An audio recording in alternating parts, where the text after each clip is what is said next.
ఒక date mention చేసినాం అధ్యక్ష. 11/12/2018 నుంచి 9/12/2023 నేను బాధ్యత తీసుకునే వరకు 5 సంవత్సరాలు కరెక్ట్గా లెక్కగట్టి ఈ 5 సంవత్సరాలలో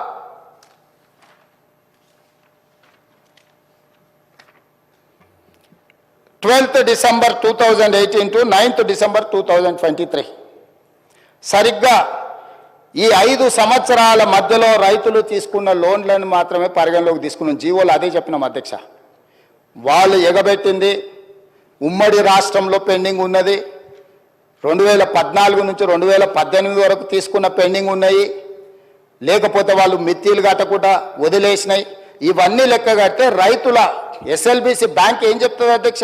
టోటల్గా రాష్ట్రంలో ఉన్న రైతుల కమతాలు, రైతుల యొక్క ఖాతాల నెంబర్ చెప్పి ఆ రైతుల నుంచి మాకు ఎంత బకాయిందో టోటల్గా చెప్పారు అధ్యక్ష. ఆ టోటల్ నుంచి 12 డిసెంబర్ 2018 నుంచి 9 డిసెంబర్ 2023 వరకు ఈ 5 సంవత్సరాలలో ఎంతమంది రైతులకు ఎంత బకాయి ఉందో ఆ వివరాలు ఇవ్వండి అని చెప్పి ఆ వివరాలు తీసుకొని మేము రుణమాఫీ చేసినాం అధ్యక్ష. ఇప్పుడుగా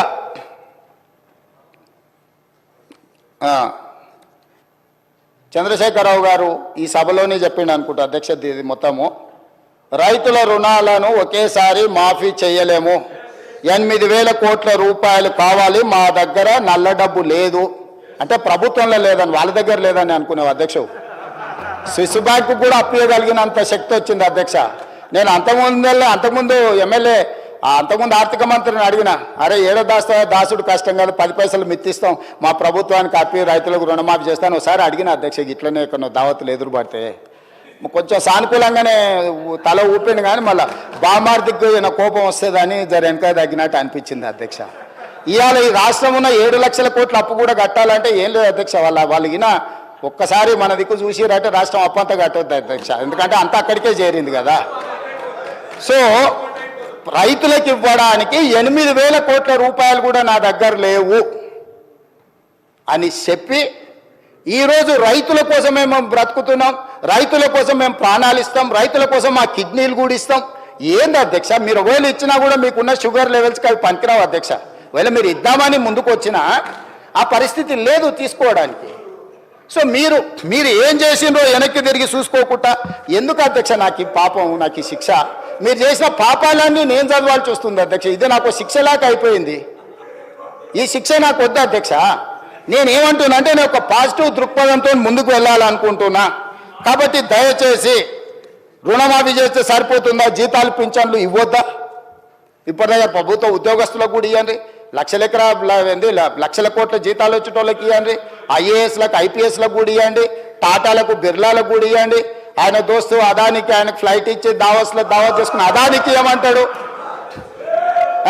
ఇటలీ నుంచి నిన్నమన్న యునైటెడ్ కింగ్డమ్ నుంచి వచ్చింది కదా ఎఫ్ఈఓ సిఓ కూడా ఇక్కడ భూమి కొంటే ఆయన కూడా ఇవ్వమంటాడు.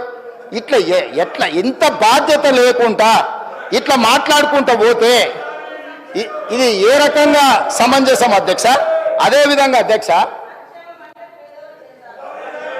అందుకే అదేవిధంగా అధ్యక్ష ఈరోజు నువ్వు ఎంత అరిసినా ఆయన నీకేమి ఇయ్యాడు. ఇప్పుడు నువ్వు ఆయన పేరు ఎంతో తలుచుకున్నా పాపం ఇప్పుడేం వరం ఇచ్చేటట్టు లేడు. సో ఈరోజు అందుకే రాష్ట్రానికి వచ్చిన 100 కూడా మన స్కిల్ యూనివర్సిటీ కోసం 100 కోట్లు, తెలంగాణ యువత కోసం తీసుకుంటే కడుపు మండి మాకు రాలేదని అక్కస్తోటి నానా యాగి చేస్తే ఆ పిల్లల స్కిల్ డెవలప్మెంట్ యూనివర్సిటీకి తీసుకున్న 100 కోట్లు కూడా వాపసు ఇవ్వాల్సి వచ్చింది అధ్యక్ష. ఇది రాష్ట్రానికి నష్టం. నాకేం నష్టం అధ్యక్ష? నేను చెప్పిన ఇది రాష్ట్రానికి తీరని నష్టం జరుగుద్ది, రాష్ట్రానికి తీరని నష్టం జరుగుద్ది అని చెప్పిన అధ్యక్ష.